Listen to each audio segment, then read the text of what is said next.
And speaking of shooting, the Clippers are the #1 3-point shooting team in the NBA. Here's a mid-range jumper that won't fall from Morris and rebounded by Embiid.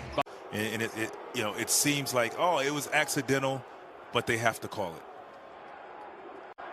Now in his 6th NBA team, and maybe having his best season. Certainly shooting the ball. He's up around 50% from 3. Should still be able to make the layup, though. Here's Jackson to Morris for 3, and it's good as he beats the shot clock, and the Clippers within 12. 76ers play their next 2 games at home against Golden State and Phoenix, and then they play 2 straight games at Milwaukee. So, as Lisa Salter said at the top of the telecast, for Joel Embiid and his candidacy for MVP as Maxey smokes the. As Lisa Salter said at the top of the telecast, for Joel Embiid and his candidacy for MVP as Maxey smokes the.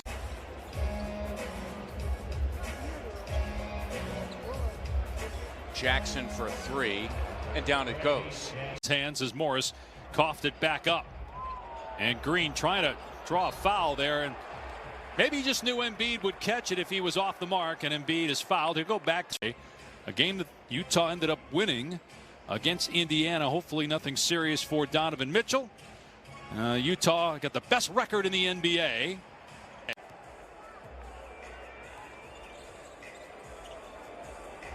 Simmons through the lane, lost at that time. 3 on 3. Paul George going all the way, and Ben Simmons thought he was pushed. Hey, Dave, looking at that graphic, it's pretty good company, you think? We have a lot of games to go, but you consider the injury to Klay Thompson. I think that's why you have to consider Steph Curry in the MVP race. Let's bring in Lisa Salters. Yeah, Dave, I asked Ty Lue what the Clippers have to do to just keep chipping away at that deficit, and he said, just keep playing, and we were able to chip away at it and get the win. So he's confident that if they just stay the course, they'll be fine. Back within 10, they get a defensive rebound here off the Embiid miss.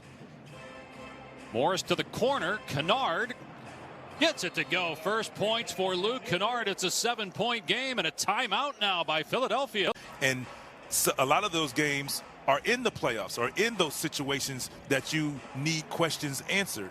So I think they have the ability to turn it up. They have a. Jackson goes at Green, can't finish though. Rebounded by Anthony Tolliver. Here's Korkmaz. And Morris with the board. We see a lot of guys use the floater. That was an example of you're falling down. Most guys are falling. You still try to just shoot it. Just a nice, easy floater right into the net. Is this the same play? No, you put your stars in the middle of the floor to where now they can work and draw fouls just like that. Or PG on the other end can get to his step-back jump shot. Tie game, 92 apiece. 5 minutes to go in the 4th quarter in Philadelphia. Dave Pasch and Vince Carter coming to you from our respective homes. Turnaround jumper goes for Morris to give the Clippers the lead again. Simmons has Morris. Green for 3. Rebound to Marcus Morris. The Sixer lead at 5. On time, on target for an easy layup. Here's Embiid, middle of the floor again at the free throw line. Drives past Morris and is fouled. And 11 points his last 3 games. And we're not done here tonight.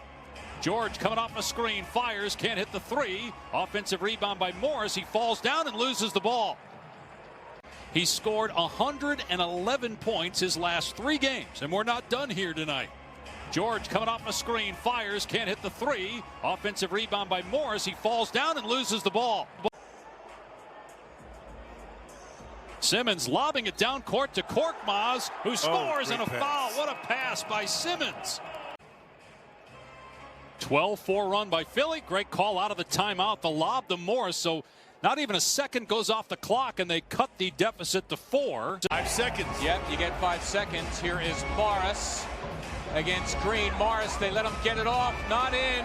Need a rebound here. Who's got it? It is Embiid, and that'll do it. Joel